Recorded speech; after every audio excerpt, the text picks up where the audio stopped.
मोरया. आमचं मंडळ आमचा पप्पा. आता आपल्या गणेश मंडळाचं वैशिष्ट्य दाखवा. AI न्यूज चॅनलवर संपर्क करा 94 21 64 81 82.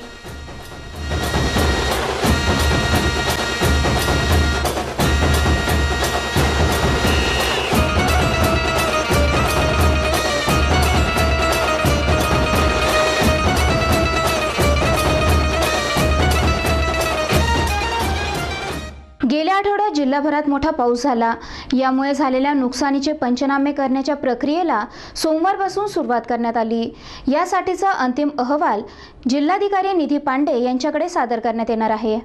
गेल्या आठवड्यात जिल्ह्यात जोरदार पाऊस झाला. या पावसामुळे अनेक घरं आणि शेती पिकांचं मोठं नुकसान झालं. या नुकसानीचे पंचनामे करण्याची प्रक्रिया सुरू झाली असून जिल्हाधिकारी निधी पांडे यांना प्राथमिक अहवाल सादर करण्यात येणार आहे. सुमारे 20 तास पडलेल्या या पावसामुळे सर्वत्र हाहाकार उडाला. नदी नाले ओसांडून वाहिले. औरंगाबाद जिल्ह्यातील फुलंब्री, सिल्लोड, सोयगाव, कन्नड या तालुक्यांमध्ये अतिवृष्टी झाली. यामुळे दुधना नदीला आलेल्या पुरात औरंगाबाद तालुक्यातील लाडसावंगी, सेलूत, चारठा, औरंगपूर, सय्यदपूर, हातमाळी, अंजनडोह, नायगव्हाण या गावांमध्ये पाणी शिरलं.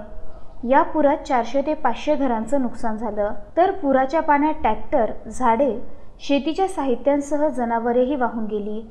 जिल्हाधिकारी निधी पांडे यांच्या आदेशाने सर्वत्र नुकसानीचे पंचनामे करण्याचं काम सोमवारी सकाळपासूनच सुरू झालं. पंचनामे करण्यासाठी तहसीलदारांच्या नेतृत्वाखाली तलाठी, ग्रामसेवक आणि कृषी सहाय्यकांची पथके स्थापन करण्यात आली असून पथकाकडून ग्रामस्थांशी चर्चा करून झालेल्या नुकसानीची नोंद घेण्यात येणार आहे. या नुकसानीच्या पंचनाम्यांचं ग्रामसभेत वाचन होणार आहे.